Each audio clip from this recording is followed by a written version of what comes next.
All right, everybody. Today I'm joined with Scott and Ben, two vegan farmers, and we're going to be talking about veganic agriculture.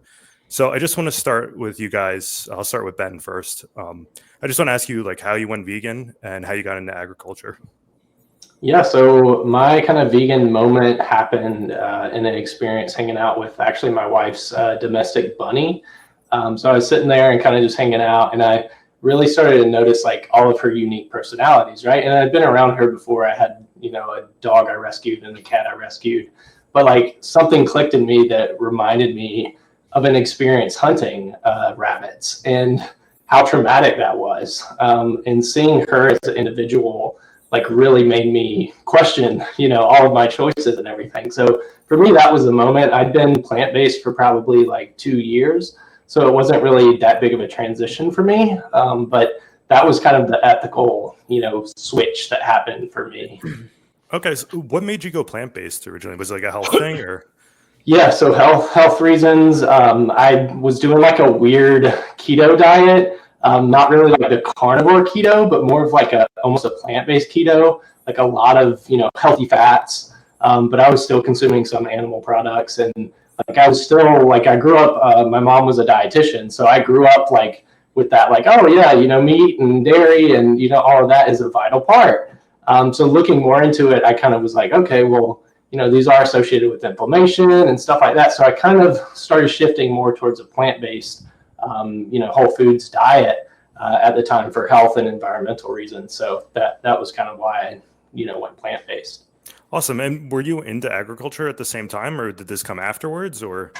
Yeah, so I mean, I grew up and I was always around gardens.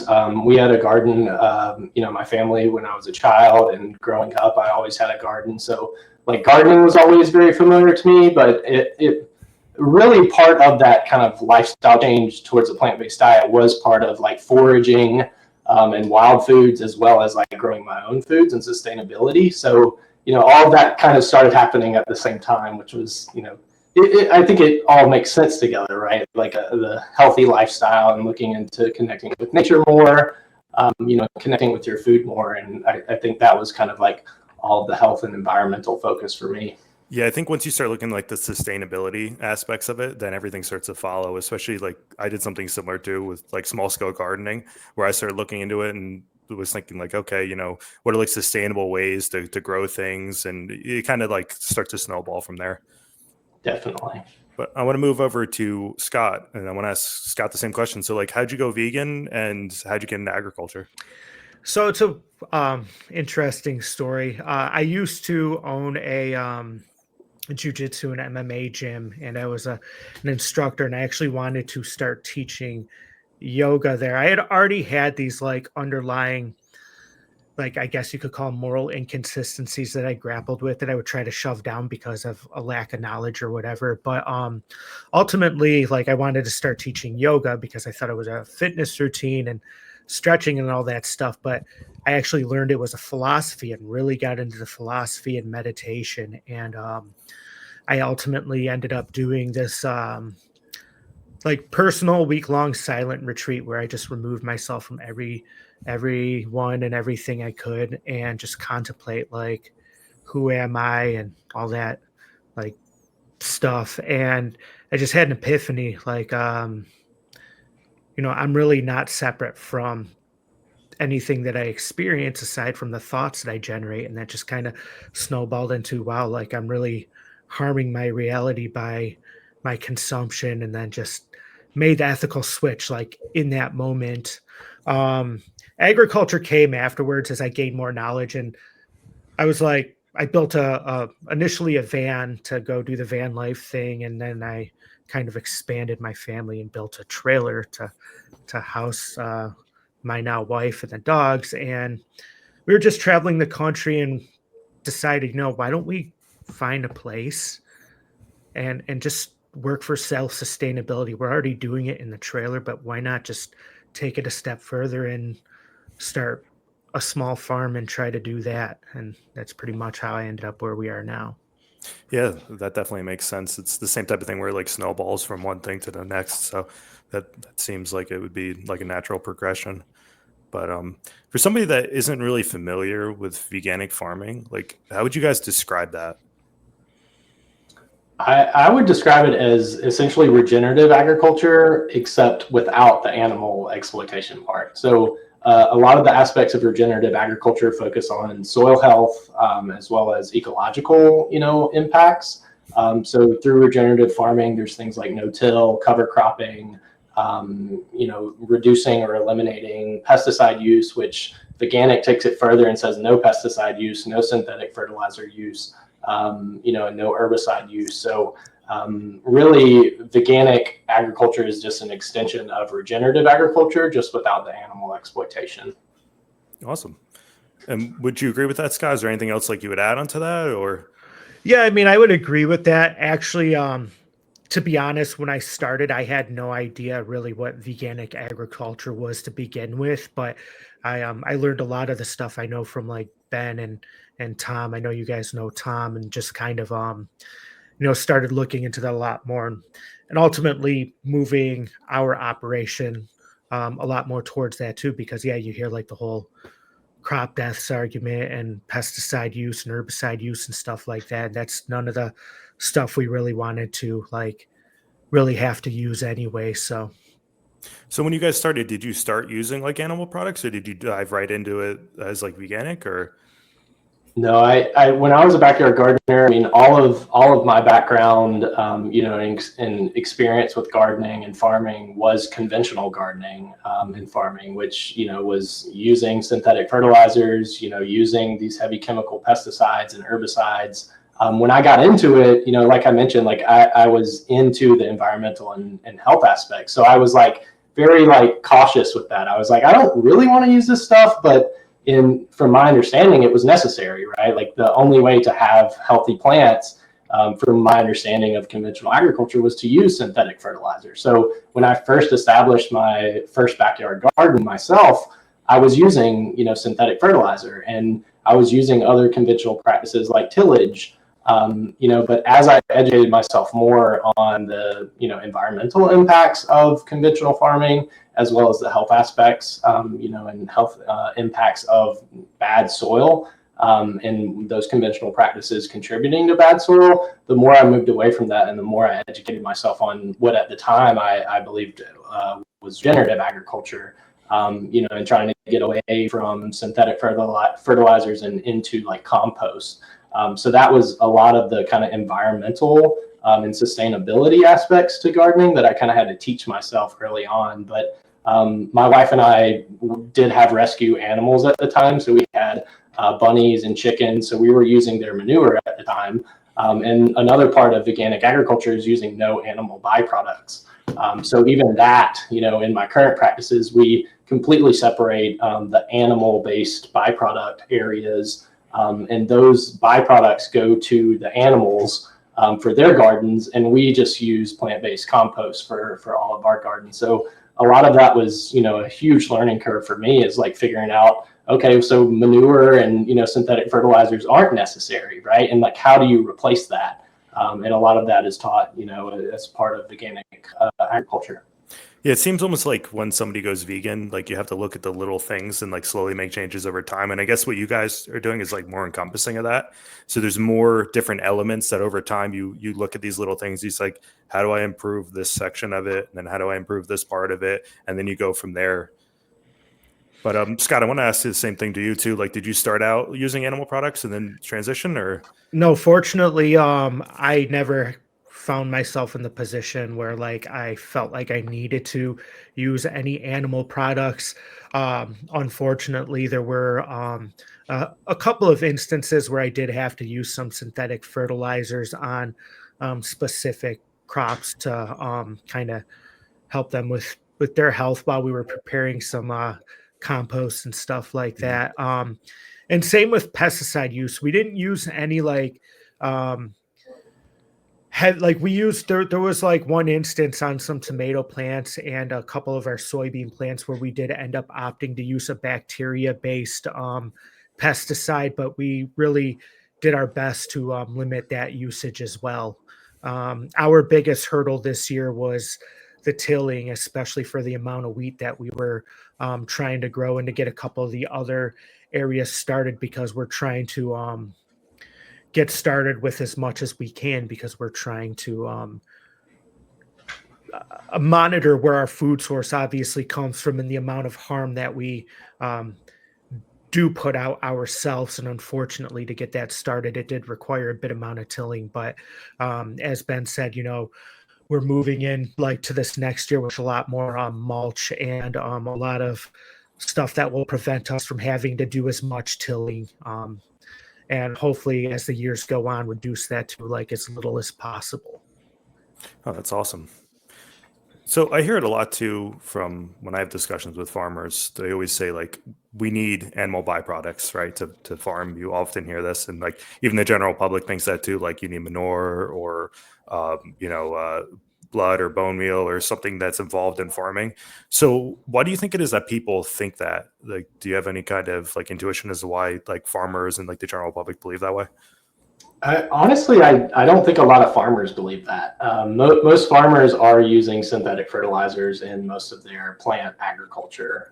So most farmers don't really integrate animals into their crop fields. It's quite rare, and there are some, regenerative animal farmers who do that, right? They'll bring cows into an area, and the cows will drop their manure, and then that gets tilled in. But I think there's a lot of misconceptions about agriculture in general, as we've seen, having debate TikTok and stuff like that with people. There's a lot of assumptions. And while manure is part of, a standard kind of food cycle in the food web, within, nature, it's not necessary in our systems of agriculture because it's just not very efficient. And to properly use manure, you do have to do special composting to actually have that be usable within the first 12 months of that manure, coming out of the animal. So there are health risks involved with the usage of manure. So that's kind of the first thing is that's very important to understand that. But I think a lot of people just have that assumption because of, not understanding agriculture, not understanding that most crops are grown with synthetic fertilizers, not manure. And I think people have this weird, I actually spoke to somebody yesterday who was saying that phosphorus had to come from animal manure. And I'm like understanding the phosphorus cycle is not many farmers actually do understand the phosphorus cycle, but that's a very important part of regenerative agriculture because phosphorus is in all soil. Phosphorus is essentially crushed rock, and most soils are pretty high in sand or rock of some sort. And in regenerative practices, we build soil that is healthy as mycorrhizal fungi, which can actually transport these non-bioavailable phosphates and phosphorus to plants to be utilized and make it bioavailable. So there's a lot of miseducation or misunderstanding, that people have about agriculture just in general. Yeah. Do you have any other opinions too, Scott? Do you have any sort of ideas of why people believe that? Like Ben said, it's just a lot of assumptions. I mean, a lot of people make claims that there's really no statistical data backing that. Specifically with manure, I think the last stat I read was from 2002 that in between 5 to 8% of crops are actually fertilized with manure, and the whole process of that is extremely inefficient because of the processes to do it, that transportation. When it comes down to that, the manure is being used on crops that are relatively local to where those animal farms are and where that manure is produced anyway. So, and when it comes to the synthetic fertilizer use, it's just a lot more convenient for farmers to use, especially on these large scale monocropping or monoculture operations. Yeah. Do you think it's more of just a kind of an anti-vegan talking point that people just kind of bring up out of nowhere just to try to support their side of the argument? Yeah. Yeah.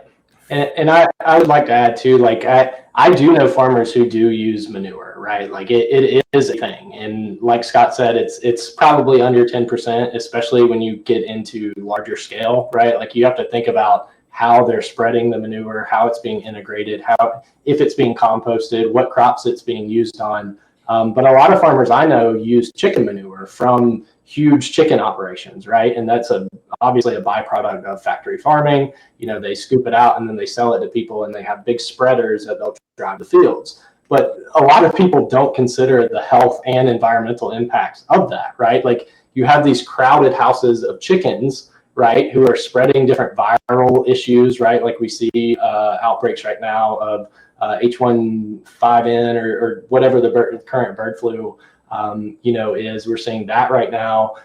You also have to think about the antibiotics that these, animals are being fed in their diet, oftentimes in their diet. So, a lot of that has impact on the soil. And whether people, think about that or don't, it's still like a reality of the usage of these fertilizers. So that's another like major concern, with using especially factory farm animal byproducts. Oh, absolutely. And when it comes to like veganic farming, like what types of things do you guys do to improve soil health? Yeah. So the main thing I do is deep mulch systems. So I'm a big proponent of using what you have. At my first garden, I had tons of wood chips because I had a local municipality that I was in contact with, and they would come and give me free wood chips. So keeping the soil covered is very important. You can do that through mulch, like hay, wood chips, cardboard, stuff like that. But you can also do it through plants. So things like cover cropping, keeping the ground covered with plants. A lot of people think that having plants in the ground extract, nutrients out of the ground. But in reality, plants are actually bringing things out of the atmosphere and fixing them into the ground.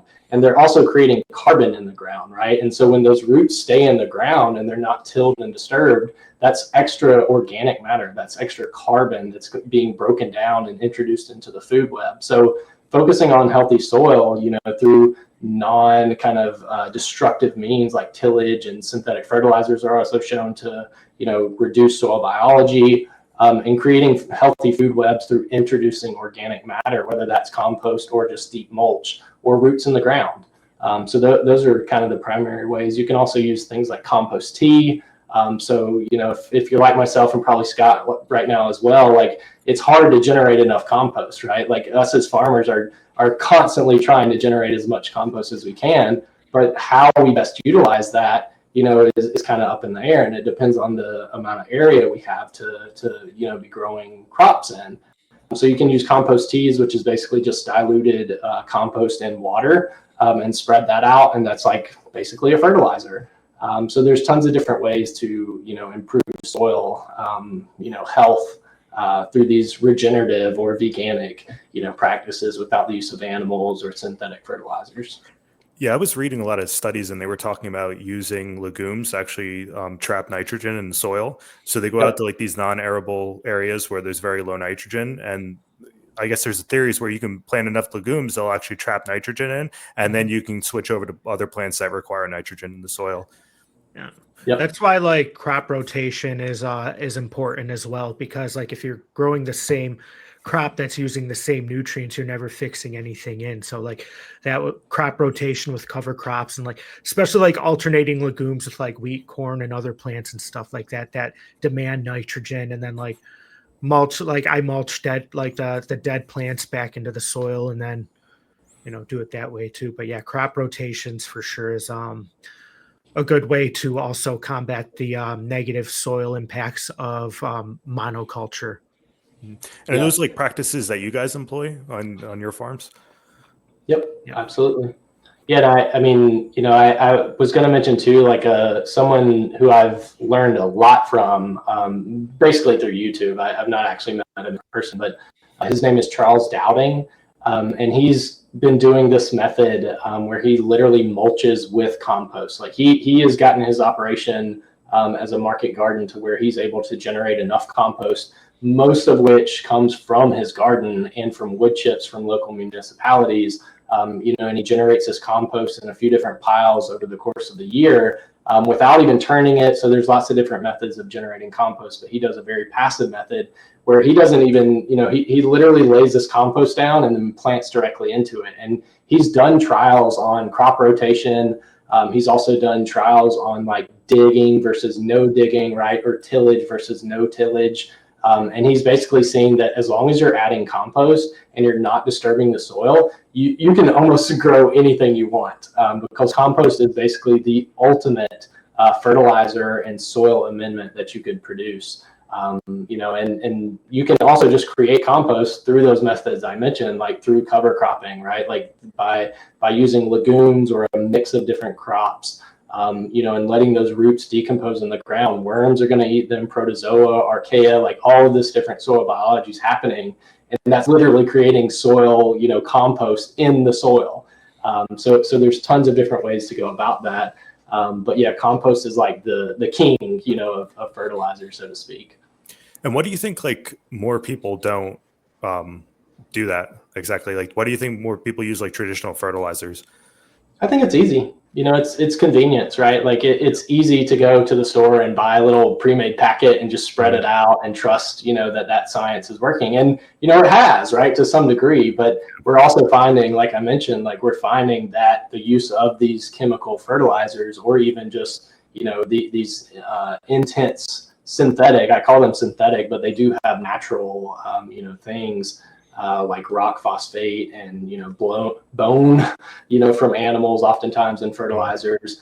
Nitrogen is made basically chemically now, synthetically produced, but we're seeing that these heavy use of fertilizers is actually degrading the soil life, so it's make it harder in the long term for us to produce food. So I think a lot of gardeners and even many farmers that I know have a very short-term perspective, on growing. They're looking at their next growing cycle, right? They don't really look at a 10-year, 20-year, soil biology test or of any sort. So I think a lot of that is really just convenience.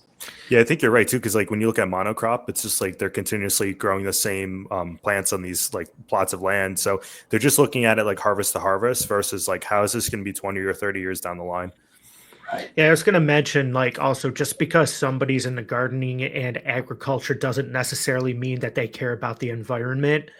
For a lot of people, like Ben said, it's just convenience. They don't care about the long-term effects. Like, I think that's a trend, like not just within agriculture, but across the board. So, Yeah. I don't see like why that wouldn't translate to agriculture as well. Yeah, I feel like a lot of these like really large scale farms are more profit motivated than anything else, because you see like there's large investors and stuff that own like a good like portion of these lands. Yeah. So I do think it's more about like how do we cut costs as much as possible and then just do something that we know works versus take the risk and do something that try to progress and do something that down the line is going to be better. Yeah.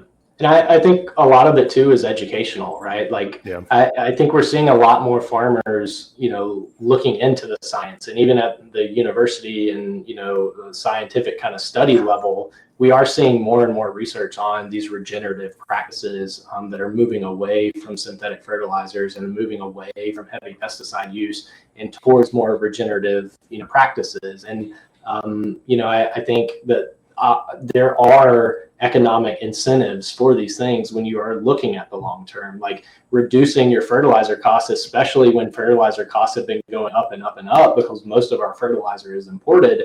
Like that's a big thing for farmers. If they can reduce their input costs and in the long term increase their yields, like that's huge. Like that is a huge thing, but so much of that is like an educational thing. And I think like we see in the carnivore, community, I think it's similar with farmers and hunters. Like there are traditional ways and conventional ways of doing these things, and to challenge those things is very difficult for a lot in the community. And so really presenting that evidence and presenting the facts to these people sometimes just isn't enough, and they have to see it play out and see it actually provide benefits to farmers. I think more and more farmers are seeing that these things can have huge impacts for them. Do you guys see like the education shifting? Like, do you think that it's changing now versus how it was like, let's say 10, 20 years ago? Yeah, you definitely like hear a lot more, like even across like just mainstream people talking about it that aren't necessarily like farming or gardening, but you hear a lot more discussions of like regenerative soil health and stuff like that. So I definitely think that a lot more people are becoming aware of it for sure. I don't know when it specifically comes to being practiced. I don't know how much of a shift is happening when it comes to that. I can imagine a lot more within the small scale farming like us versus large scale farming, but you know. Yeah, it seems like a lot of people are acknowledging the problem, but there's like different ways they're going about it because you're seeing that now with like the regenerative agriculture, like using ruminants and using different rotation with ruminant animals to try to add sustainability to the earth. But what do you guys think of that? Do you think that that's like a legitimate method to solve this, or do you think there's issues with that?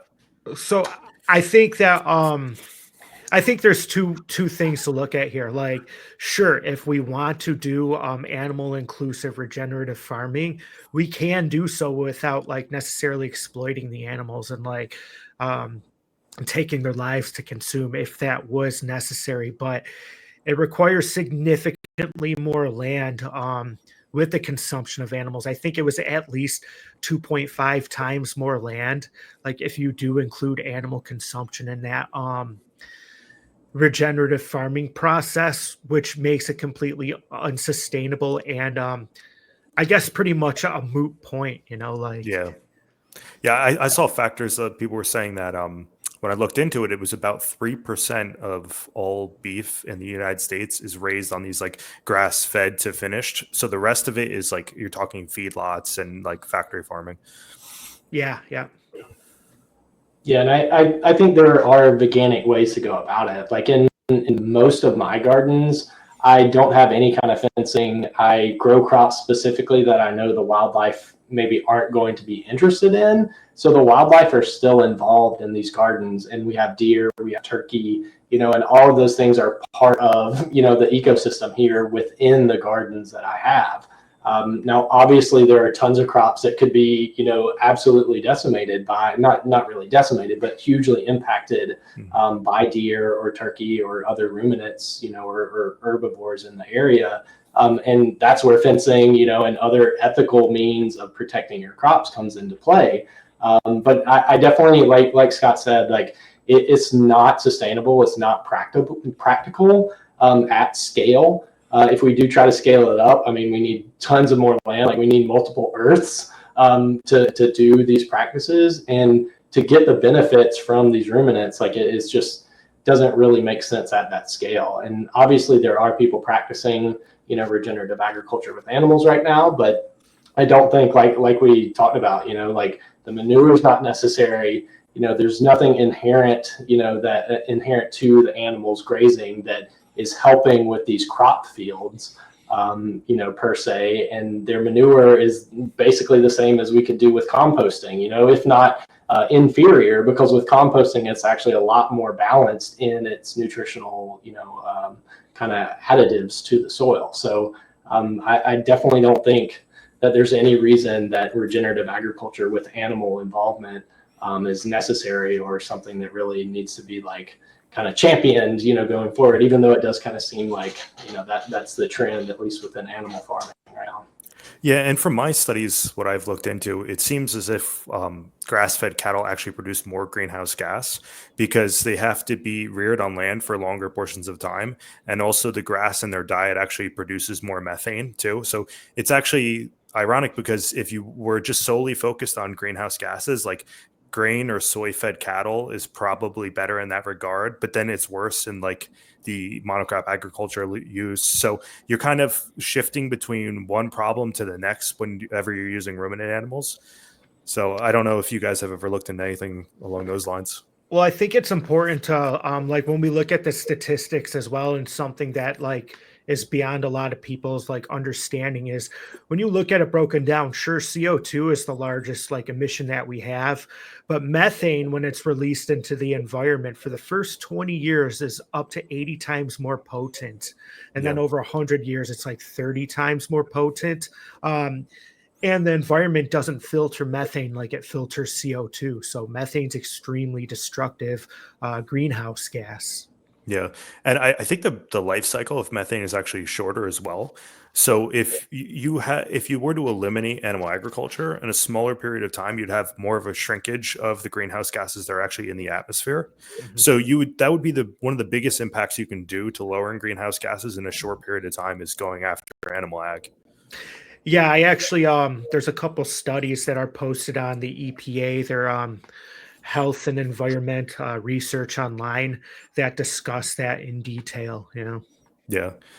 Do you guys think like when it comes to like the carnivore community and like this regenerative agriculture stuff, do you think it's them just trying to seek out something that like justifies their diet and their actions, or do you think they're actually legitimately concerned with like the environment? I definitely think it's a justification thing. Mhm. And I mean, when I was shifting from kind of the standard diet, not really a standard American diet, but what I would say a standard diet with animal, products included, I was under that same impression, right? Like I was like, well, I just want to buy local. I want to support, these types of farms. And the more I looked into it, the more I found out what we're talking here about how much longer it takes to raise them, how much more impact they have on the environment, the land use, the water use, like all of these different issues. And so trying to pick regenerative farming as being like, oh, well, that makes it okay for me to consume a, primary animal based diet is pretty ridiculous, I think. And you'll see a lot of times, even in the regenerative ranching and animal farming community, they focus really on the carbon sequestration, right? And like all of the studies that they use to support their positions on the environmental impacts of regenerative animal farming is focused on the carbon sequestration. They don't want to talk about the methane or the nitrous oxide, or any of the different nitrogen, runoffs and stuff like that are, considerable problems with any type of animal agriculture. So I think it's definitely a convenient kind of like scapegoat that carnivores and, just animal consumers will try to use. No, absolutely. Yeah, I mean, I think honestly, like I've personally never talked to anybody that is seriously into agriculture that has ever said that the carnivore diet itself was like somehow sustainable or better for the environment.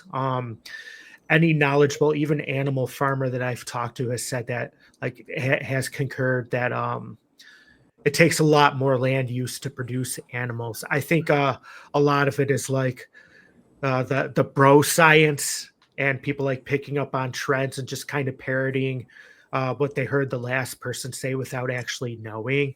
Like Yeah. I've never actually talked to a person claiming to be on a carnivore diet that was actually a farmer. You Yeah. know, And I think too, like they cite a lot of like what they call studies, but they're really just like papers that these regenerative farms put out. So they're not like scientific bodies that are coming out and having any evidence on this. So they're kind of, it's just like anecdotal evidence where they're saying, oh, well, we're sequestering this much carbon or, and a lot of the stuff is just like largely refuted online. well, I mean, there was that White Oaks pasture study that I'm not sure if you're familiar with it. Yeah. They're actually a animal inclusive regenerative farming, and that's where I pulled the 2.5 plus increase in land usage statistic from. So even within that own community, like their own specific scientific research has concluded that it's not as sustainable. Yeah, and from what I've read too, there's only a certain amount of carbon capture actually a piece of land can do. So they're showing you the initial capture that land can do before it's saturated and they can't capture anymore. So they're kind of only showing you like the small amounts that they can do and not like how this is going to go over a long period of time. Yep. And they never want to compare it to, like orchard or, like nut tree, crops or, food forests, like extremely biodiverse, implementations of various diverse agricultural systems, or even just like backyard gardening, the most sustainable, backyard gardening with just compost, no, external inputs. Like they never want to do those comparisons because they know, these grasslands do have a cap at how much carbon can be sequestered because it's mostly just grasses. There aren't trees with huge root systems. And, sometimes there are, native grasses that have really deep tap roots, but it's still nowhere near the amount that could be captured with huge forests or with, extremely biodiverse areas that are a lot more complex ecosystems than a grassland. Absolutely. And that's like a big part of veganic farming and just veganism in general is like reforesting and, dealing with the environmental crisis in that kind of way. Yeah, that's something that we're actually doing more because we actually have a pretty large size chestnut orchard here that we manage, and then like some fruit trees and stuff. But we're actually going to be doing a lot of like relocating like small shrub trees that are going to grow into large trees and spread them further throughout our property, like where it's open, so we don't have to manage as much like just open field, but also so we can like work into like doing some like alley cropping in between trees and stuff like that to increase the biodiversity here. No, absolutely. Yeah, that's a really good idea. So speaking of anti-vegan arguments, the next one I want to get into is the really traditional argument of crop deaths. So we've heard it like on Joe Rogan, we've heard Ted Nugent say it where, you have to plow every mole, every snake, every bird over. So for somebody that's going to bring up that argument, like what would you guys say to counter that? Well, first of all, we grow like nearly enough food to feed the whole population without the animals that we produce and most of the crops that we grow to feed them, right? With a lot of the crop death argument, like nobody takes into account that number also includes the immense amount of crops that's required to feed animals as well. And when like you try to confront them with that, they just kind of default back to like, well, it's still unsustainable or bad for the environment or whatever, or the land usage increase or whatever that might be. There's never really like any strong data that supports that plant-based agriculture is somehow more destructive. It's just something people make up. Yeah, and it seems like people cite the one, I believe it was a rat study. It was in Australia, and they bring that up pretty often where, there was however many small animals that were killed in this like small plot of land. But that's been refuted so many times. I've seen it in different studies that it's kind of like open to, a lot of debate on whether that's actually true or not. Well, the biggest piece of data available, it's the Fisher study on field deaths. I think it's posted on or published on Springer. But what they estimated, and they obviously couldn't do insects because it's hard to quantify like how many actual insects are dying during harvesting. But what they found was that they estimated that 7.3 billion animals might die during harvesting. And I mean, that is a large number considering, but when you compare it to the population of people, that's less than one person per animal, or I mean, less than one animal per person. Sorry about that. And then, almost half of that number belongs to feeding animals as well. Yeah. Yeah. And I something I always like to point out too, when people make the direct comparison between like, regenerative grass-fed, beef versus, just eating a plant-based diet. Most people, and this is something I know very firsthand because our farm was mostly managed historically for hay. And a lot of people don't realize that those grass-fed cows, right, are not grazing grass most of the year unless they're like at the equator, right? Like there is a winter season where grass is not really growing at all.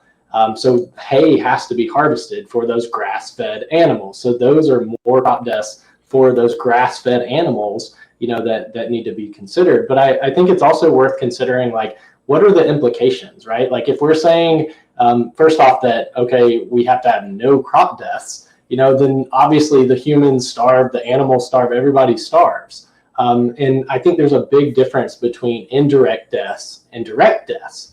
And obviously, the use of pesticides could be considered a direct death, right? Like we are going out of our way to put chemicals on plants that will hurt and kill insects.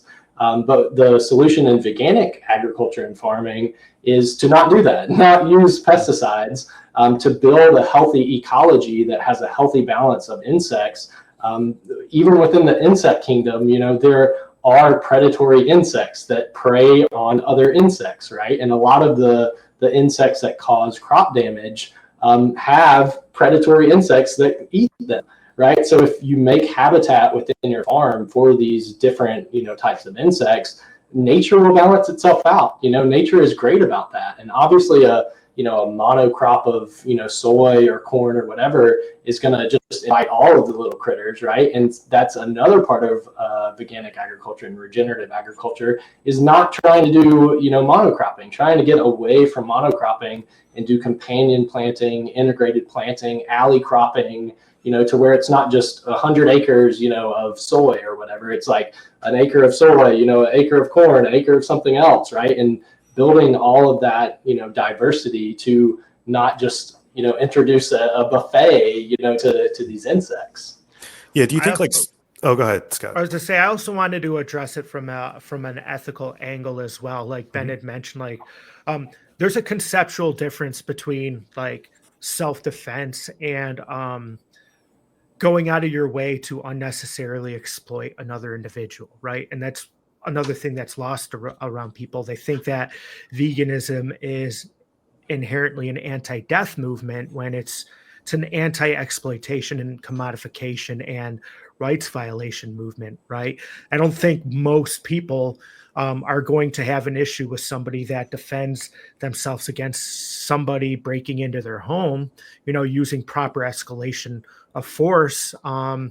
It's the same way with, agriculture. Like there's steps we can take to mitigate the amount of harm that we do, but ultimately at the end of the day, we still need to eat, and there's a big difference between me growing somebody to commodify them versus going out and with the intention of defending my food source. Yeah, there's a certain level of practicality, right? Where it's like you can only do things so much. And then, obviously as vegans, like we try to choose the most non-violent way possible. But obviously you can't reason with grasshoppers coming to eat your plants. You have to do certain things. And like Ben said, you would find the least harmful way that you could find to deal with these issues. Until maybe in the future we have better technology and things like we could do indoor gardening and stuff like that. But we have to make the best with the situation that we're in. And that's ultimately why we're doing these and have these discussions to kind of make people more aware and hopefully move it up towards mainstream and larger scale agriculture, because we would like to see like better means and like a better usage of escalation of force, regardless of convenience, and work towards more convenient, less harmful ways of agriculture than are currently being practiced. I mean, nearly every farmer on the planet is not a vegan, so they don't really care. That's another thing people don't think about. Like, if there were more vegan farmers or people that cared about the ethics of agriculture, there would be a lot more discussion on how to mitigate it than there is right now. Yeah. I remember like growing up hunting, a big thing in my area was hunting groundhogs, because farmers a lot of times would allow somebody to come on their property and hunt the groundhogs because from their point of view, they're getting free what they call pest control. So it might be the cheapest and easiest way for them to do that. But there's other methods that we should employ, like when we're actually concerned about the well-being of these animals that aren't used now. Well, I actually made an investment, and it was a relatively inexpensive investment that was extremely effective. And there are these little sonic vibrating devices that you put into the ground and space them out every so often.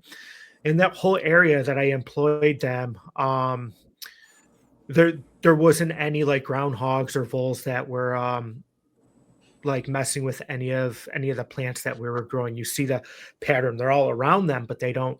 And like I said, it was relatively inexpensive considering, but you know, for a lot of people, they still don't want to make that investment because it's money, you know. Yeah, exactly. And I've seen people use like sonic devices with like deer as well too, where you can put something that's motion activated and it lets out like a high pitched noise where it'll actually scare deer away.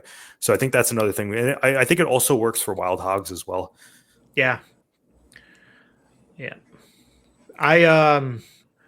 I put up a also put up a pretty inexpensive like fence, just using, like, I don't have any currents running through it, but just using basic like the wire they use for electric fences, and just kind of tapered it on its way up, and nobody's came in to mess with any of the plants that we had growing since employing that as well.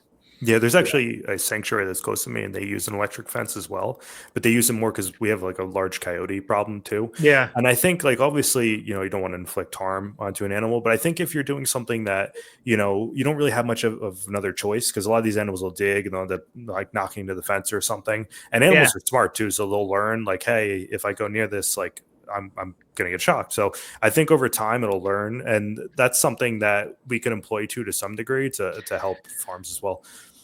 Yeah, I mean, Yeah. like I said, I'm not running any current, but like even when currents are ran through it, Mhm. they're not like inherently harmful to the animal. Like they're like Yeah. using a tens unit, you know. Exactly. Yeah. Yeah. Y- Yeah, I've actually growing up like have touched electric fences and stuff, and it's a shock and a zap, but it's nothing that is going to like actually harm you from it. Yeah. Yeah, Yeah.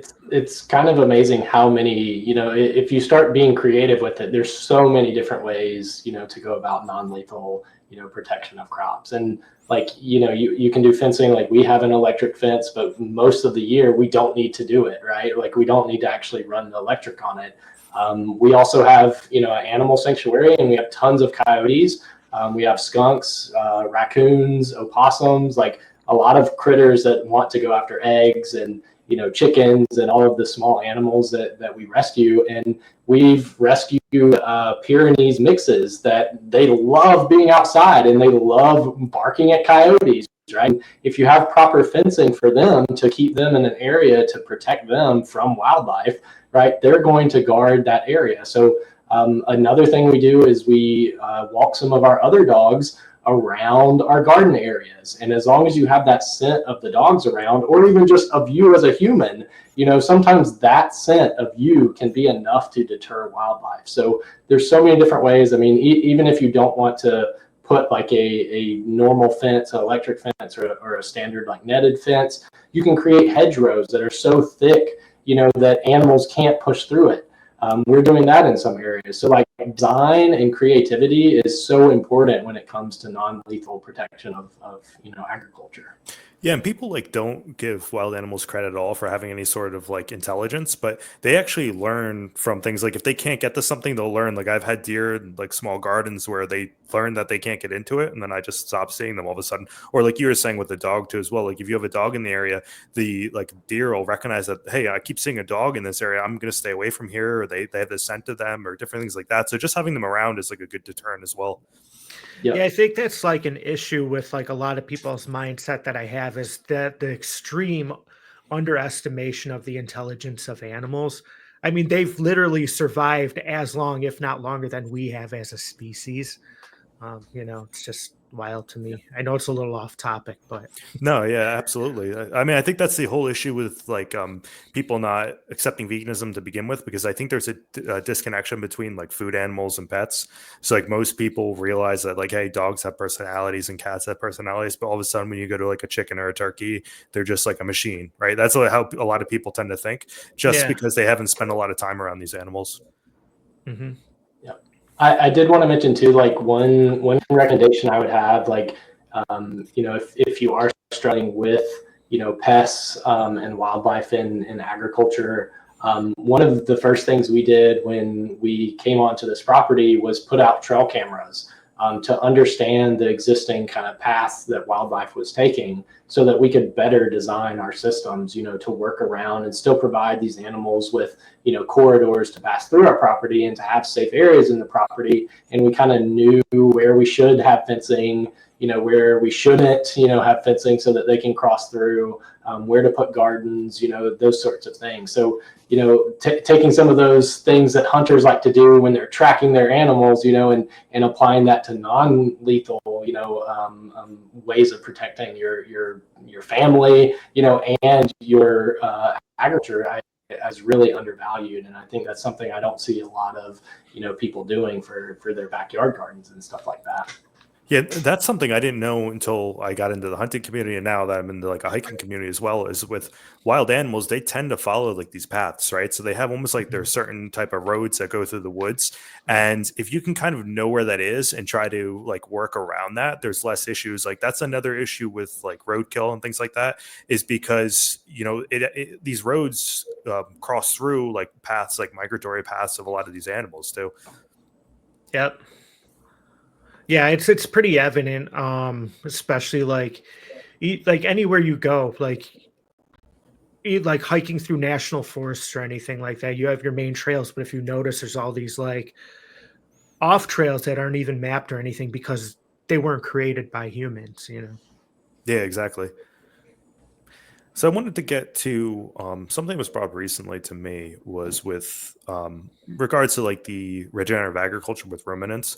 A lot of people were saying that ruminant animals are fed like the byproducts of agriculture. So I was wondering, like, what is your take on that? Is it really that we're just feeding them like corn stalks and that, they aren't actually taking food away from humans? What do you guys think about that? I would say that it does happen. Like I mentioned, some farmers will grow their corn, they'll harvest their corn, and then they'll bring their cows in and let the cows kind of eat whatever's left. So, it's not that doesn't happen, but that's not where most of the calories for these animals are coming from. You can look into these stats. I know Scott has done a lot of research into this, and can probably speak to it better than I can, but most of the crops that these animals, especially in factory farms, are being consumed are not byproducts. They are specifically grown for these animals, and they have the high quality, say, soy, beans, as well as some of the byproducts. So sure, maybe they're consuming some byproducts, but that's not the majority of their diet. And to say that is some, big part of making our agricultural system sustainable is ridiculous. You can compost those things. You can leave them in the soil. You till them in if you're a tiller, and you don't care about your soil, health. Like there's so many different ways to go about still utilizing those byproducts or the waste materials in agriculture. So it's a completely ridiculous argument to me. Yeah, well, something you also mentioned earlier was that 3% of cows are actually like started and finished on a pasture, right? So even like most of these grass-fed cows are still finished on feedlots. Now, sure, a lot of that food or a lot of the byproducts or waste products of the plants are fed and incorporated in silage, but so are a lot of edible foods like grains and corns. And another thing to take into account is ruminants make up like something like less than 1% of the animals that are consumed. So the rest of the animals are not ruminants. They need to eat like similar foods that with similar like digestion, like to us and stuff. Like chickens still need to eat digestible protein. Pigs need to eat digestible protein. Other animals that are not ruminants need to eat digestible protein. A lot of I think it's like upward near like 40% of human edible crops are fed to livestock, right? So like regardless of whether the byproducts are fed, like when you hear the statistics, like 70% of the global soy is fed to animals, they're not referring to the byproduct of the plant. They're referring to the actual soybean and the components of that soybean. Something I looked up with soy, which is interesting. I'd like to look into it further, but I did read that it was 70%. But when you look into soy protein, like the actual edible part that we eat, it's actually higher. It's like in the 90% that is actually fed to livestock animals. Because if you think about it, like they're not getting a lot of nutrition from like the stalks. It's mostly from the protein source. Like that's what you need to grow these animals, especially like pigs and chickens and a lot of these animals. They're fed so much to try to get like high protein diets into them so that they grow as fast as possible? Well, a big part of that, part of the reason why that statistic like calculates out to 77% is because of the amount of oil that can be extracted from the plants and the amount of oil that is not actually being fed and being like removed from that and like used elsewhere for like vegetable oil or biodiesel or whatever. But yeah, in reality, like the bulk majority of the soy that is fed to animals is protein, and it's a lot. It's like what we call textured vegetable protein and wheat, like the stuff that's in Beyond Burgers and stuff like that. It's like the same process and what's being fed to animals. Yeah, absolutely. So I want to switch up a little bit. I want to get onto hunting now. So another common thing I hear from people is say, well, there's a lot of crop deaths involved in agriculture, and when I hunt, I only take one deer's life, and they lived a good life, and then I took them out. So like, what would you guys say about that? Like, what would be your issues with that kind of statement? Yeah, I mean, I'm a former hunter. I grew up hunting for 26, 27 years of my life. And I've heard that argument many times before, one bad day, even, on some of the grass, fed beef, some of the ranchers say stuff like that. And, it's still unnecessary. Like at the end of the day, you do not need to do that. And there are scientific studies showing that hunting has negative impacts on biodiversity. And that's something I always like to point out to hunters, because we are literally in a biodiversity crisis. If you look at the amount of humans and farmed animals we have on the earth compared to wildlife, it's staggering. Like it is absolutely ridiculous to argue that somehow it's better to go into nature and extract something from nature to consume it at a sustainable or ethical rate. Like foraging for plants and fungi are one thing, because that could be sustainable. You could actually have a positive impact on the ecosystem. But extracting a full animal who should be, or should be part of that ecosystem and either be consumed by a predator or, rot in the ground of old age, happily, like to argue that extracting that out, is somehow a good thing or should be done is really a silly argument, in my opinion. Yeah, and I think a lot of hunters, they advocate for it to be like something that most people do. And when you look at the numbers, it just doesn't make sense, because I believe there's about 40 million deer in North America right now, and there's like almost 400 million people. So you're talking about hunting these animals to extinction in like a very short period of time. So this isn't any sort of sustainable food source for anyone. Well, a couple of considerations to make it easier, like for the or to make like for the larger farming operations. I mean, that's a lot of land to do like wildlife management on. If you're considering hunting wildlife management, nobody's going on those like extremely large, vast fields and like hunting like regularly. It's generally an argument for smaller scale farmers, and a lot of them just don't want to make the investment in putting up deterrents, or it's more convenient for them. But also, like 80% of our agricultural land is dedicated towards livestock, and we don't even need to be using the majority of that. Like if we rewilded that, a lot of that, or even used a little bit extra of that, like to grow more food, like wildlife wouldn't be an issue. I mean, I don't even think it's as big of an issue as many people bring it out to be. Like a lot of these large farmers, like they calculate an anticipated loss on their crops anyway. Yeah. Yeah. What do you think about oh, go ahead, Ben. So I was just going to touch on the ethics again too. Is like, arguing that shooting a deer is more ethical than having a cow go through a slaughterhouse. To some degree, I can be like, okay, that deer's in a natural environment, it dies there. But I've been a part of deer hunts, and I've tracked deer through the woods after they've been shot.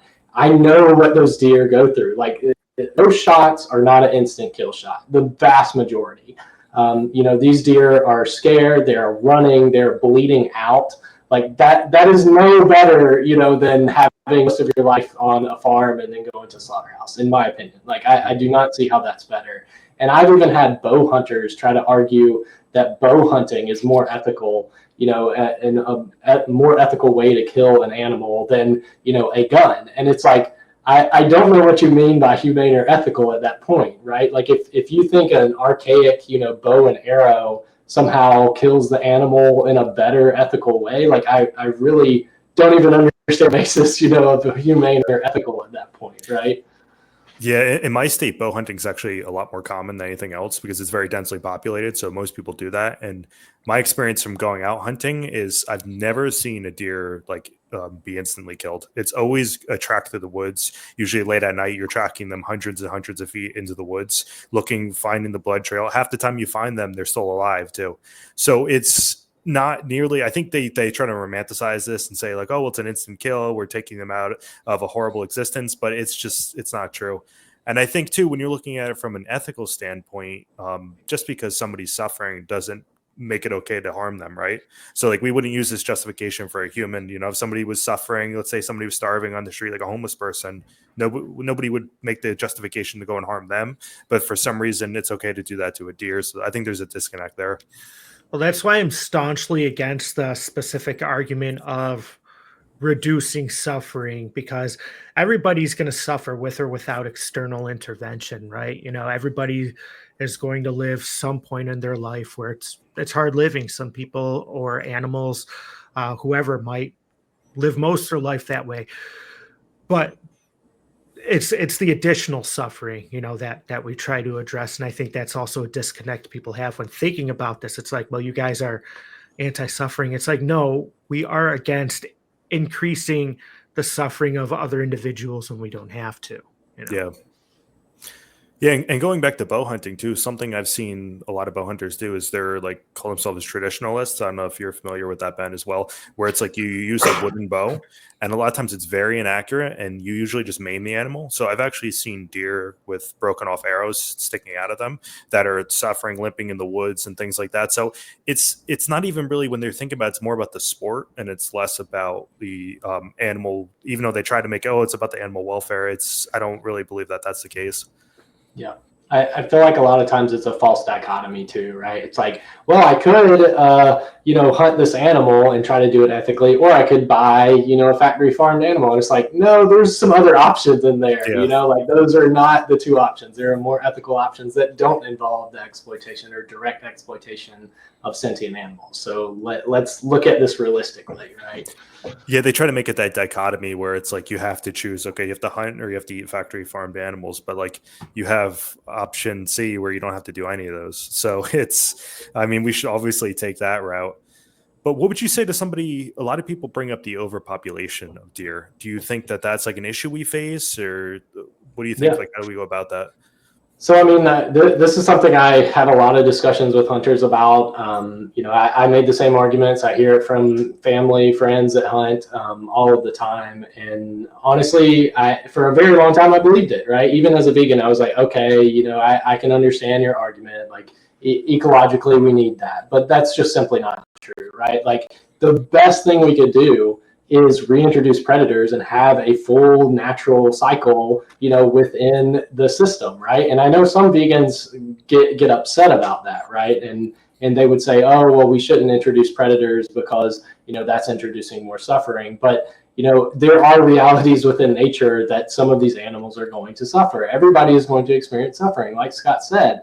And within these systems, I would argue that, if you let these populations get so big, the hunter would say, oh, well, we're helping them, prevent disease outbreaks and, starvation and all of these things. Well, couldn't the same thing be said if we introduce predators and let the predators do it, right? Like normally that's just a justification for violence against wildlife, and there's no real evidence for that. I know there are some scientific studies that show, beneficial impacts of hunting, but there are also studies that show negative impacts to biodiversity, right? And if we're just looking at population size of one specific animal, but we're not looking at the ecology more broadly, I think that's a disservice to, conservation in general.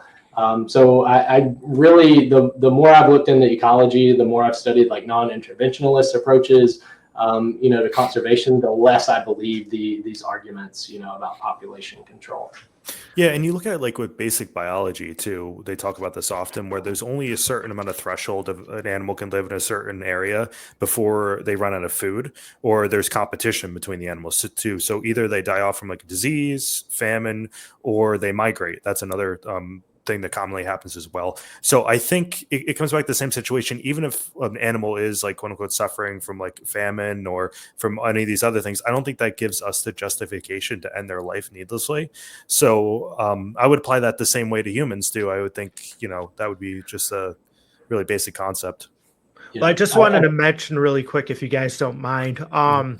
Another part of that issue and that misconception is that a lot of people conflate state-funded conservation with federally funded conservation, when both of them, in fact, actually butt heads.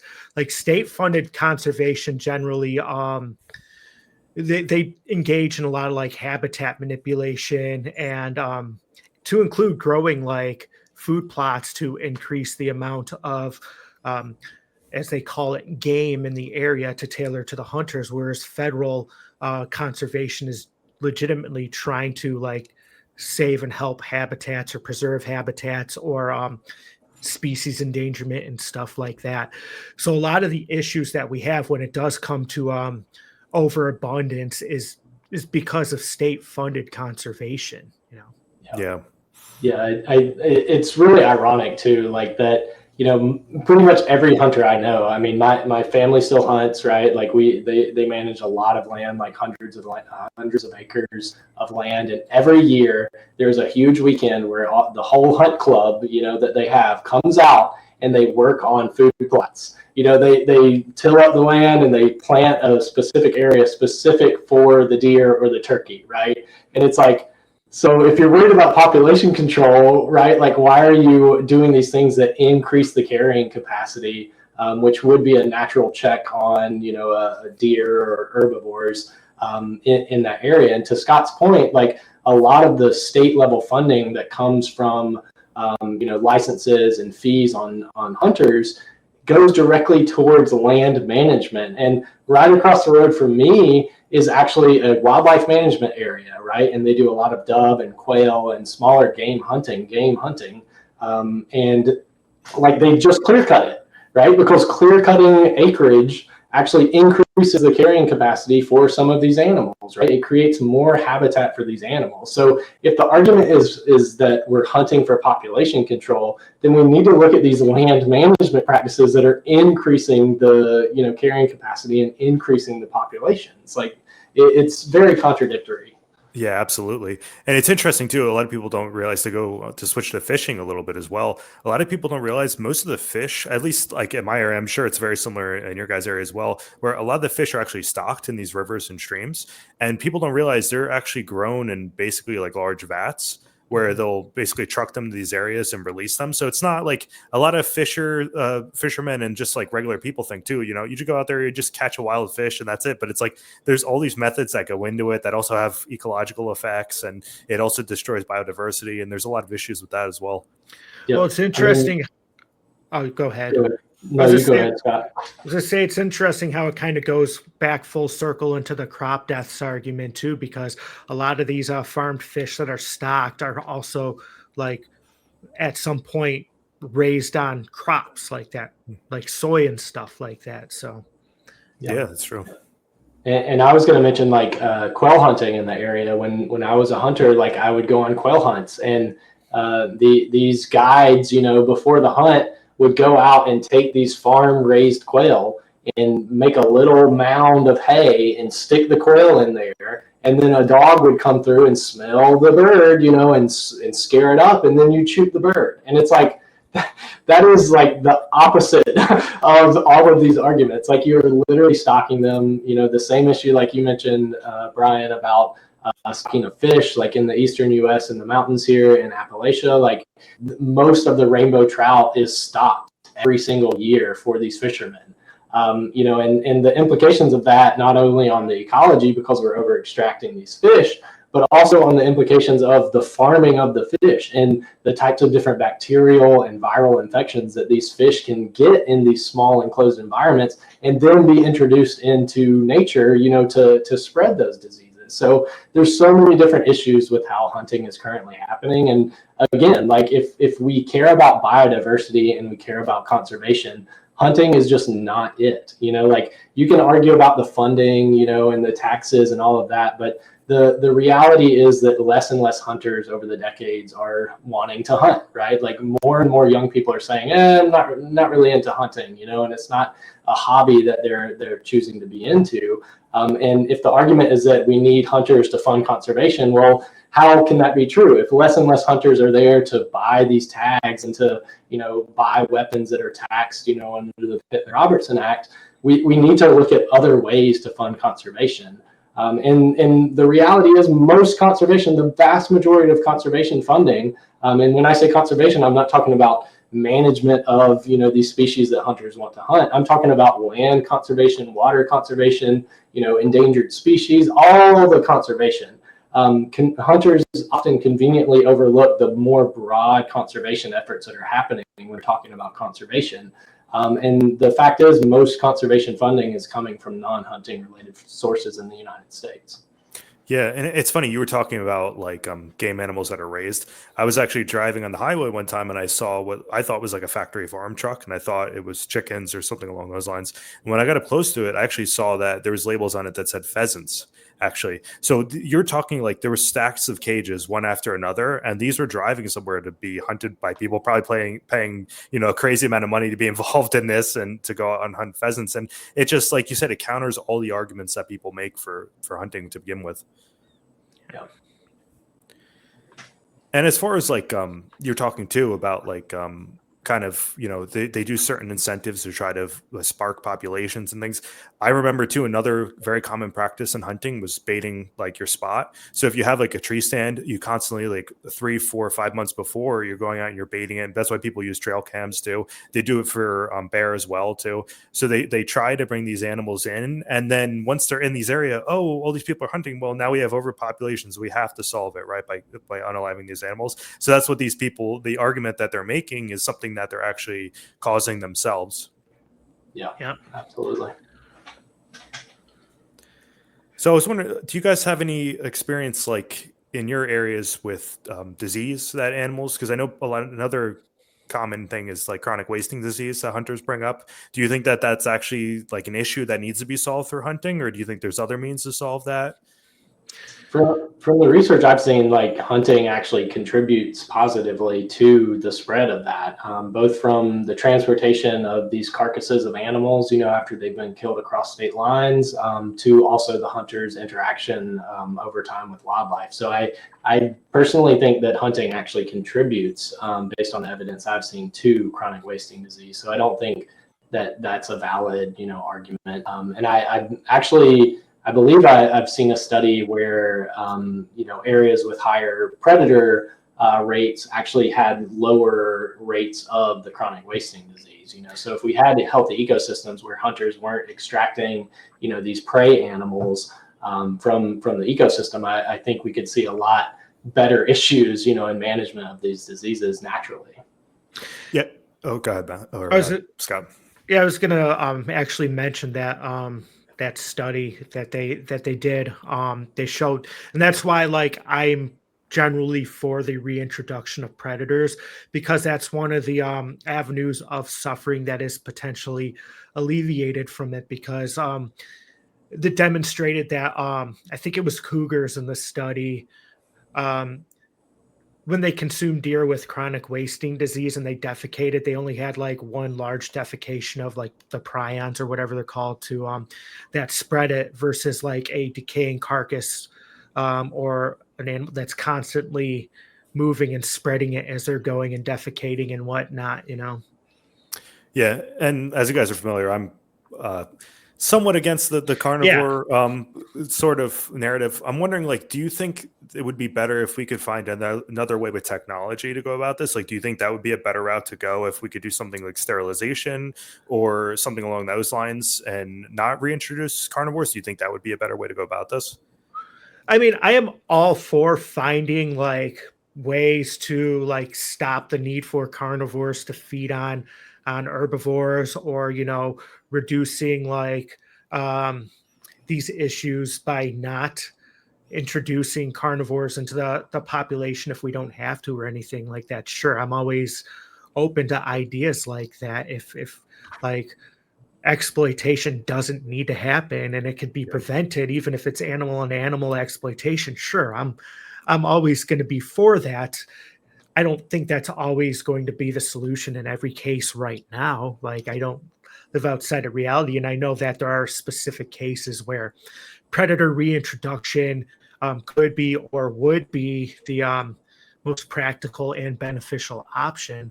But yeah, I mean, I'm not inherently for it if we don't have to do it, and it wouldn't have any positive benefit to the ecosystem either, you know. Yeah, I would agree with that. I mean, I'm definitely open to looking in, to those, potential other solutions, especially given the context, like obviously like reintroducing predators into high population areas could have, big implications for human, suffering. So I think in those situations, it's definitely worth looking into all alternative things. But I also think the long-term solution, in my eyes, like I don't think, Brian, you would support this idea, but many people in the vegan community think, I shouldn't say many people, like I've only had one or two people come at me with this argument, but they would support the removal of predators, from ecosystems. And I think that's where I would say, well, that, all of a sudden you're putting your morality onto something, in nature that is just already existing, right? And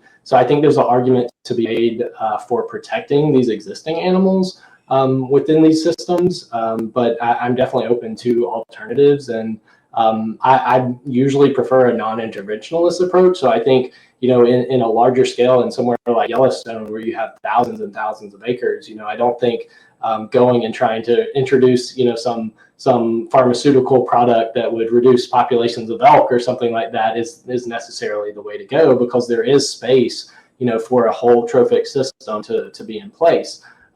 So yeah, that's just kind of my views on the situation. Yeah, and I think that's interesting, and I think it's interesting to think of the future where if we had more people that were vegan, we'd be sitting down and having these debates and be like, well, what is the evidence that your side has and my side has, and going from that. But I think it starts from a standpoint of like, how can we reduce exploitation of animals? And I think unfortunately now this is so far from like the realm of what people are actually want to talk about, because most people eat animals.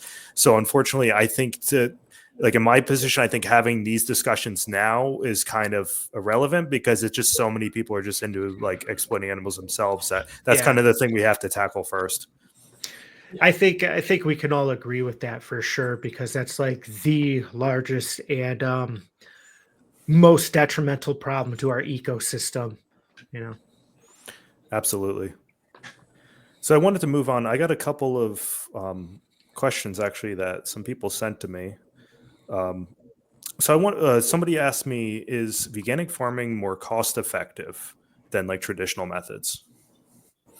I mean, I think so. I think it can definitely be more cost effective, especially if you're just starting out. A lot of times these products, like synthetic fertilizers, like pesticides, herbicides, are extremely expensive. So the more you can reduce those costs, the better. And it just turns out that the easiest and most approachable methods for building a garden are just inherently veganic. Using mulch, organic mulch that you have, creating your own compost from plant-based food scraps. Like cover cropping, right? Like it just utilizing plants and natural biology that's already there. Rather than trying to use synthetic fertilizers or exploit animals for it.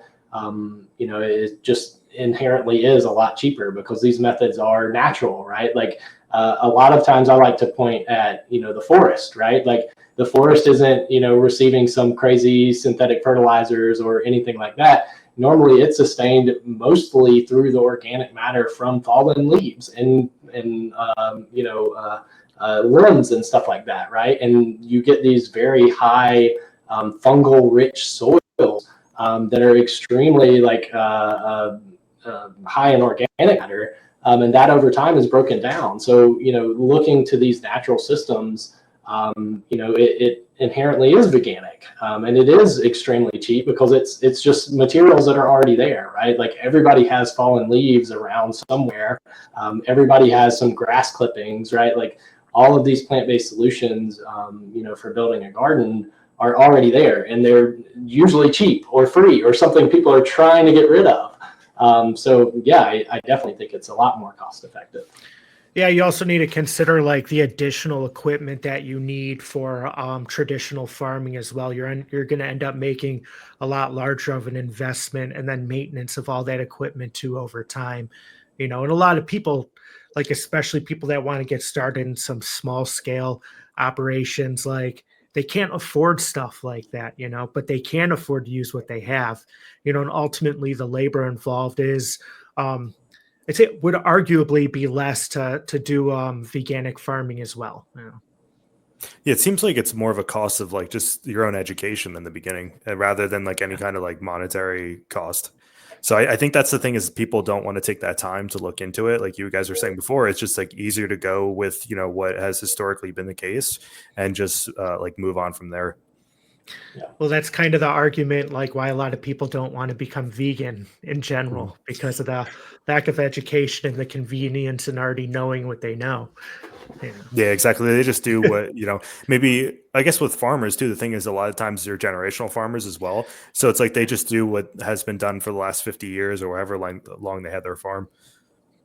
I think too, that's another reason why so many people are so set on like animal ag as well, because they've just grown up doing that. Like you have these dairy farmers that have been dairy farmers for generations, and they just, hear the same thing over and over again, where, their rebuttals for our arguments are just, like, this is the way it's been done. I make money this way, certain things like that.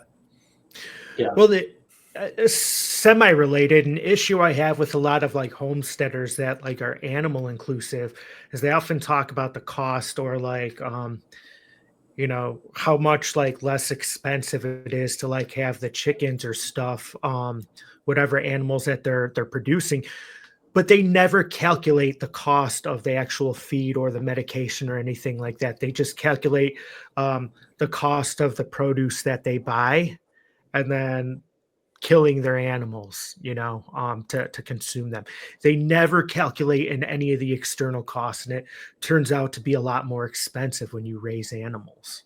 Yeah. Even just having to maintain that much land, right? Whether you're paying like taxes on it or anything, or just like maintenance costs, like they have to use much more land than somebody that's growing fruits and vegetables do. So that's another factor to it as well.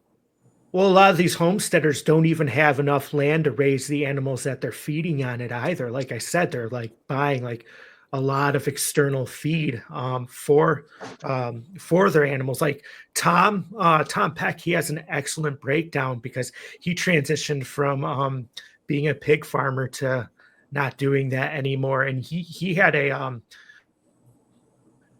cost analysis breakdown of the feed that he needed to provide his pigs on the amount of land that he had, and it was insane. Yeah, it like the definitely is. cost comparison.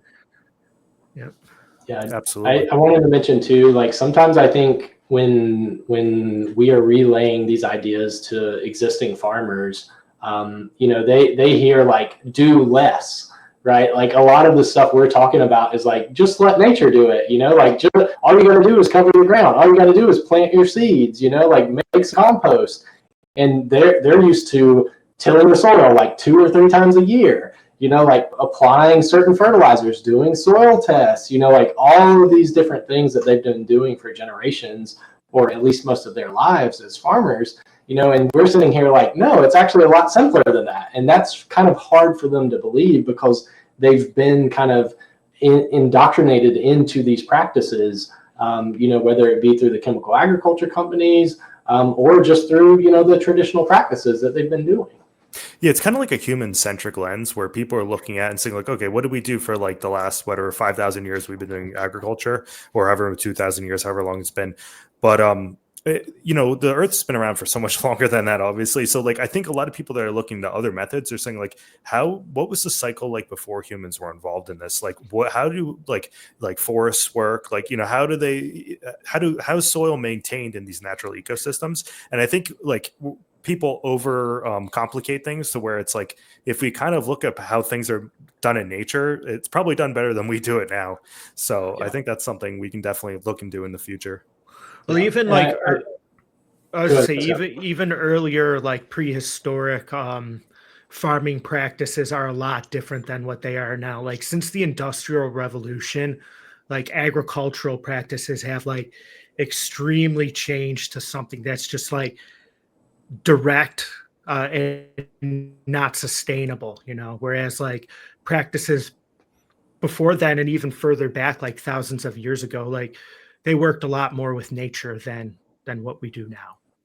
Yeah, that's essentially what I was going to say too. Is like, you know, a lot of the farming practices that are so prevalent nowadays are more of a Western kind of idea of, you know, go out, burn the forest, you know, till the land and plant a monocrop, right? Like that's been the Western kind of cultivation method for, you know, hundreds of years. Whereas if you look at indigenous cultures in North America, South America, Asia, you know, like in so many different areas where they weren't influenced by, you know, those practices, a lot of what we're talking about in regenerative agriculture are just things that they've been doing for thousands of years, you know, and working with food forests, you know, like working with perennial crops, not just a huge field of monocrops, you know, and growing foods in forests. You know, like those ideas were just so foreign to a lot of the Western cultivation techniques. So I think a lot of it is that, you know, in many ways, a lot of the different Western ideals, you know, have spread, and so has a lot of the, you know, cultivation methods as well. Yeah, absolutely. And if you look at like indigenous farming too, they had a lot of really complex systems of irrigation as well. So it's like they really learned a lot to how to deal with, working with nature and also, trying to provide for themselves as well. And in my area, it was very historically forested as well. So there was a lot of like forest, like grow operations that indigenous people did here, where they were able to work with nature and work with the trees and different types of plants around and how to grow these crops. So that's something too, at least on a small scale, I think we can employ more often. Yeah, Yeah. absolutely. So I'm going to move on to the next question I have here. So the next question is, do you guys primarily grow one type of plant, or do you guys grow a wide variety? And what types do you do if there's a wide variety? So I'll start with whoever wants to start first. I'll go. I mean, my answer is really simple. On the spectrum of monocropping to extreme crazy diversity, I'm way on the extreme crazy diversity. I grow almost every type of plant that you could probably name, including perennial plants, trees, shrubs, all sorts of stuff. So I definitely do not grow just one thing.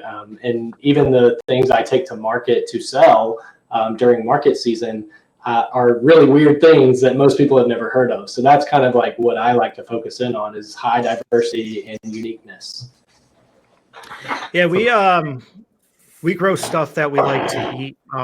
We have like wheat, different beans, like including like soy, black, red beans, other beans, other legumes, peppers, other vegetables. We do a lot of crop rotating, like I said. We also have the orchard where we have like pear trees, persimmon trees, chestnut trees, pecan trees. We also have the vineyard that has grapes and different berries on it, all which we're planning on expanding next year as well, and also to incorporate a lot more perennials as well, like what I was talking about, doing the alley cropping in between the trees and stuff like that. That's what we were going to do, start integrating like more perennial foods in between the trees and stuff. I think we have about like we have over 100 different varieties of plants that we're going to be adding to what we're growing next year. So Oh, wow, that's amazing. So yeah, you guys definitely do have a wide variety. Scott, do you also like sell crops as well? Do you have like a farm stand, or do you just kind of use what you grow? Or I think next year we're going to try to do more of that, because we definitely had a surplus this year. I did preserve a lot of it. But here we don't like in this county, we don't have farmers markets. So what we have to do is like find a place that will let us set up like a grad tent and then just sell what we have. I was looking into potentially seeing if I could try to set one up. I don't know if there's like an ordinance against it, but then I really thought about it, and it was like I'd have to deal with people that want to sell animal products too, and I don't want to be involved in that. yeah. Yeah, I know a common thing in my area at least, but it's very densely populated, so it's probably easy to do it here, but is like farm shares. So I know a lot of people will do that, and that'll help a lot of these farms, provide them with some kind of revenue as well. Is that like something that you do, Ben, or? No, we are looking into doing that, kind of like a CSA, community supported agriculture, like having subscriptions and stuff like that. But we're finally getting to the point where, we have a lot of excess, like we're actually, bringing stuff home from farmers markets because we, like brought way more than our kind of market could purchase from us. So we are starting to look into that, but I'm probably in kind of an opposite situation as you, Brian. Like we're in the middle of nowhere. So like if we were to try to set up like a stand or something like that, the amount of people that pass through here are just really rare. So I really have to drive like 30 minutes to 40 minutes to get to a high populous area where I can sell my crops. And I tried selling in the smaller town that I live in, which was more like 15 or 20 minutes into town. But the market is just not there. It's a very small, community, and most people can't really, they're living off food stamps and stuff like that. So they're not really going to a farmer's market to buy high quality produce. So that's a challenge with a lot of farmers, I know, especially like market gardeners, is like figuring out that market, and how to best, the demands that they have. Yeah, my area tends to be more like almost, for lack of a better word, it's almost like like farm tourism type things, where it's like hay rides, pumpkin picking, things along those lines. Unfortunately, petting zoos is another very common thing here too as well. So it's kind of like it's almost like an attraction where they tend to make their money from just like charging per head for people to come in and partake in these things. But there is a lot of vegetable markets as well where, people can get produce and things. And I try to, as much as possible, go to those because I'd rather do that than buy from like these large corporations when I can. But sometimes it's difficult. Well, that was another thing. I was just saying that was another thing like Ben had mentioned, like for me to try to like really get into even attempting to sell produce, I have to drive like 30, 40 minutes to go to somewhere where it's actually populated because I'm like extremely rural as well. But one thing that I do want to work towards is, because we have a very poor local community, is growing enough to at least donate to local schools so the children have like access to some healthy nutrition. That's a really good idea. I think that's a good way to do it, especially if you have stuff that you don't really have any other use for. I think that's a good way you can go about it too. Yeah, that was one of the goals that we had when we started. So cool, amazing. And I was going to mention like agro-tourism, like that is really a growing sector, especially in the more sustainable agriculture stuff, and that's something that we want to do. We do a lot of like cut flowers as well, like selling flower bouquets and stuff like that. And there's so many wildflowers and things like blackberries, and we have enough acreage where we could turn some of our property into these diverse gardens where people can come in and learn about the type of agriculture that we're promoting, and learn about veganic agriculture and regenerative agriculture, and we can even try to introduce them to some of the other vegan practices like animal rescue, and extending basic rights to animals as well. So we're trying to get into that a little bit more, but again, like we're in a very rural area, so it's kind of like one of those things, like figuring out how to bring people into the area and make them comfortable, in these types of really rural, impoverished areas.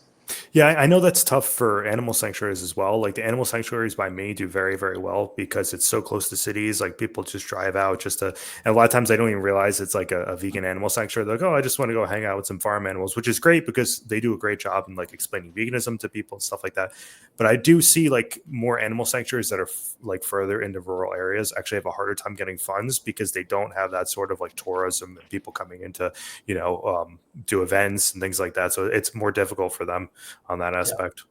And I think a lot of times like we run into where our entire county, the animal control, the group that is state funded, that should be helping with spay and neuter, stray dogs and cats, even some wildlife issues. Like our animal control is extremely underfunded. There's one person for our entire county, which is a lot of area.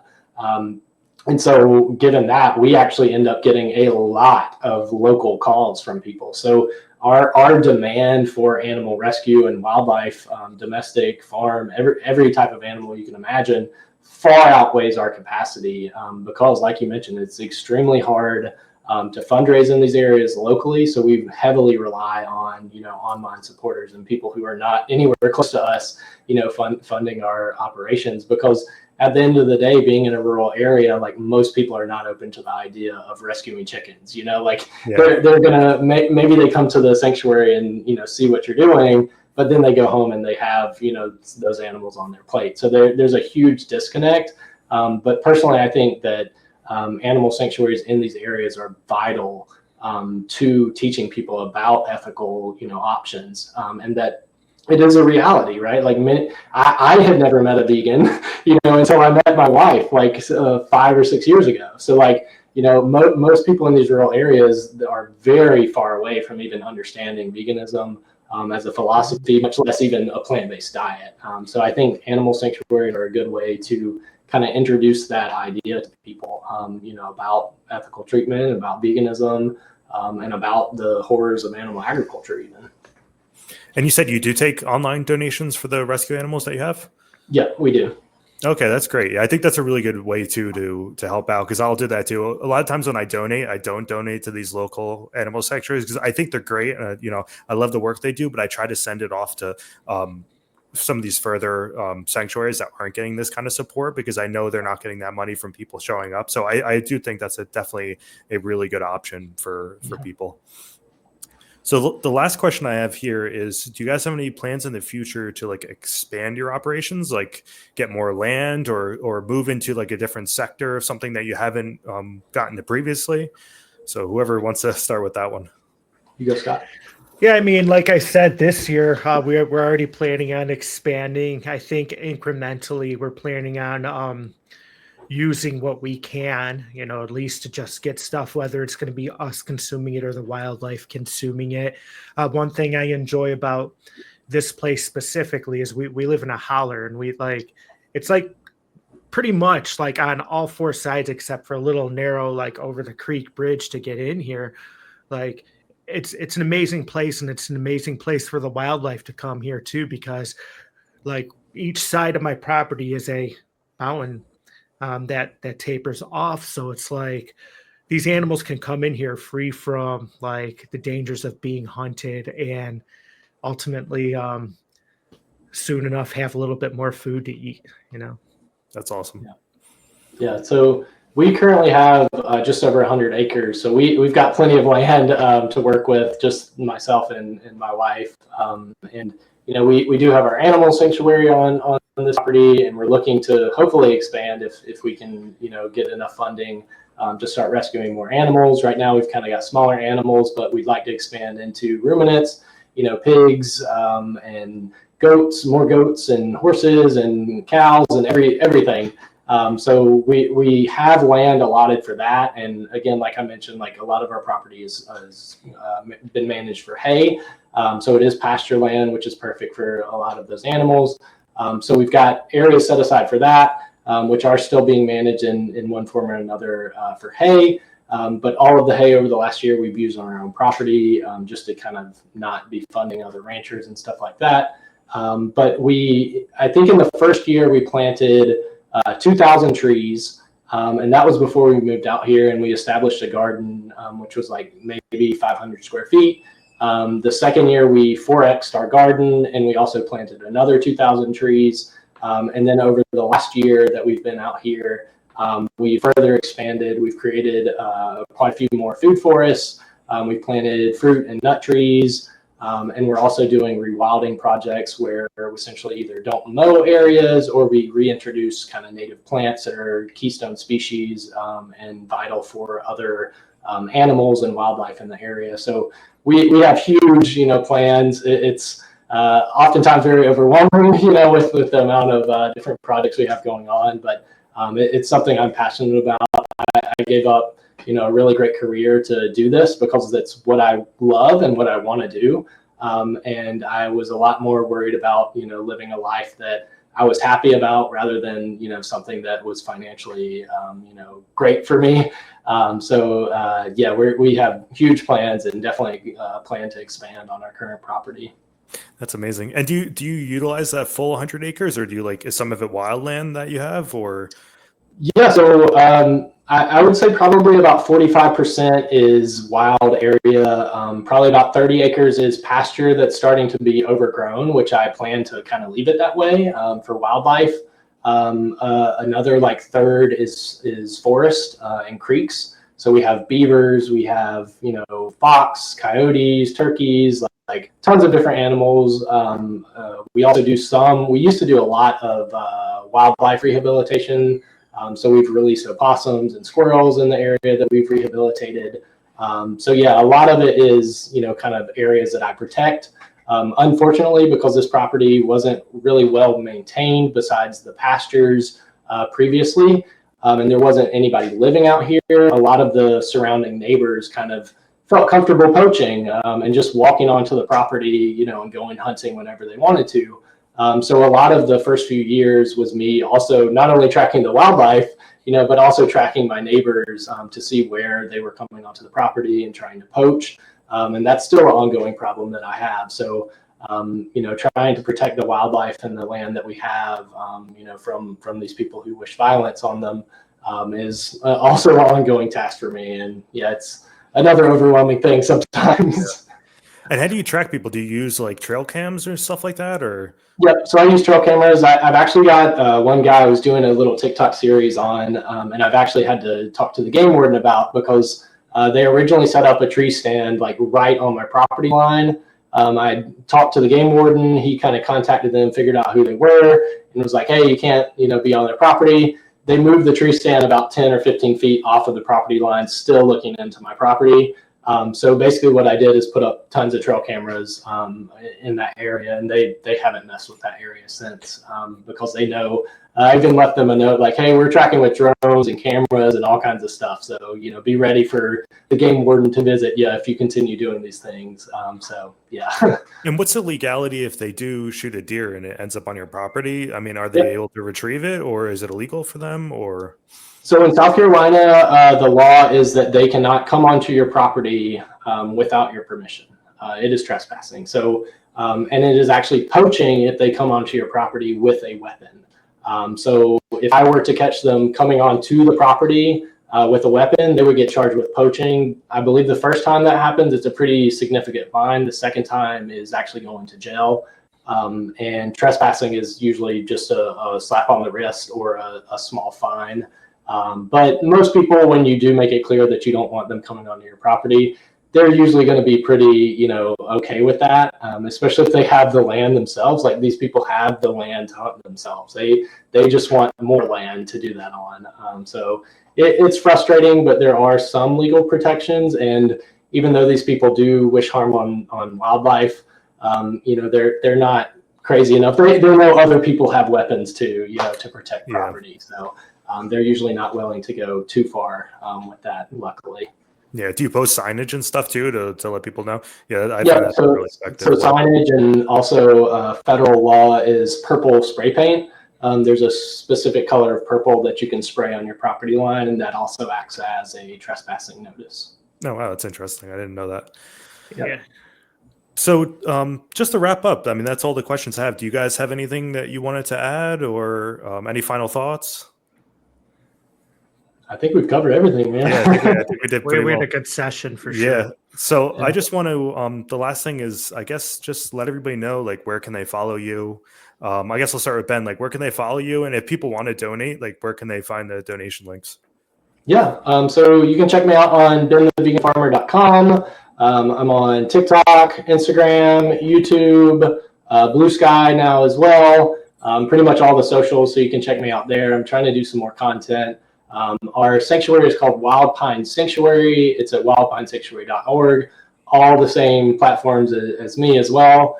We do a lot of different content and a lot of fundraising there. So I appreciate any support. And yeah, really appreciate you, Brian, having us up. Yeah. Thanks for coming up. And how about you, Scott? Like, where can people find you? Yeah, I'm on TikTok and Blue Sky right now. I do have a YouTube channel, but I haven't posted anything. I'm hoping soon I'll get the drive to put together some comprehensive stuff for YouTube because I have a lot of stuff to get into. Um, but yeah, Ozark Limbs, that's my handle on both of them, representative of being in the Ozarks in my orchard. But yeah, and again, thanks for having us and doing everything you do for the community as well.